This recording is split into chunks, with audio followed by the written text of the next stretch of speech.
প্রিয় একাদশ শ্রেণীর যারা ছাত্রছাত্রী রয়েছে, তোমাদের জিওগ্রাফি থেকে ফার্স্ট সেমিস্টারে কিছু প্রশ্ন আমি বলবো যেগুলো পরীক্ষায় সাধারণত আসে। এইরকম কিছু প্রশ্ন আমি তোমাদের বলবো।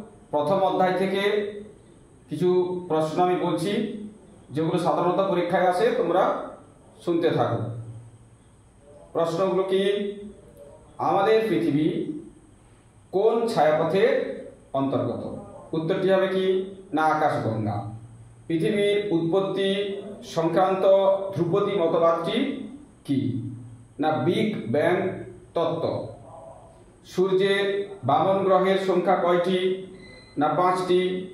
সুপারনোভা কি? এটি হলো কি নক্ষত্র বিস্ফোরণ। ভূপৃষ্ঠ থেকে কেন্দ্রবিন্দুর গভীরতা কত? 6371 কিলোমিটার। ভূত্বক গঠনকারী প্রধান উপাদানটি কি? অক্সিজেন। শিয়াল ও সীমাস্তরের মাঝে কোন বিযুক্তিতল আছে?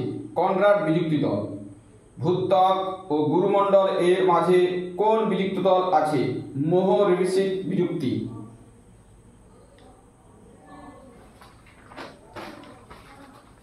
মহাসাগরীয় ভূত্বকের অপর নাম কি না সীমা। গুরুমণ্ডল ও কেন্দ্রমণ্ডলের মাঝে সীমারেখাকে কি বলা হয়? গুটেনবার্গ বিযুক্তিতল। কোন স্তরের ঘনত্ব সবচেয়ে বেশি? কেন্দ্রমণ্ডল। কেন্দ্রমণ্ডলের মূল উপাদান কি? নিকেল ও লোহা। রেপিটি বিযুক্তিতল কত কিলোমিটার পর্যন্ত বিস্তৃত? 660 কিলোমিটার পর্যন্ত। মহীভাবক আলোড়ন দেখা যায় কোন পর্বতে না ভঙ্গিল পর্বতে। মালভূমি কোন আলোড়নের ফলে সৃষ্টি হয়?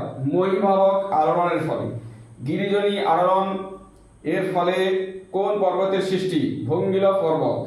ভারতে একমাত্র জীবন্ত আগ্নেয়গিরির নাম কি? ব্যারেন। পৃথিবীর একটি মৃত আগ্নেয়গিরির নাম কি না পোপো। অগ্ন্যুৎপাতের সময় যে প্রস্তরখণ্ড নিক্ষিপ্ত হয় তাকে কি বলা হয়? পাইরোক্লাস্ট। পাইরোক্লাস্টের মধ্যে সৃষ্ট অসংখ্য গর্তকে কি বলে? পিউমিস। বিশ্বের বৃহত্তম ডাইক কোথায় দেখা যায়? Zimbabwe, the great dyke. প্রতিসারী পাত সীমানা কোন অগ্ন্যুৎপাতে ঘটে? বিদার অগ্ন্যুৎপাত। ম্যাগমা শিলাস্তরের ফাটলে জমাট বেঁধে কি গঠন করে না শিল। এই হলো তোমাদের প্রথম অধ্যায় থেকে সম্ভাব্য কয়েকটি প্রশ্ন যেগুলো ফার্স্ট সেমিস্টারে পড়ে। তো পরের প্রশ্ন পাওয়ার জন্য চ্যানেলটাকে তোমরা সাবস্ক্রাইব করে ফলো দিয়ে পাশে থাকবে।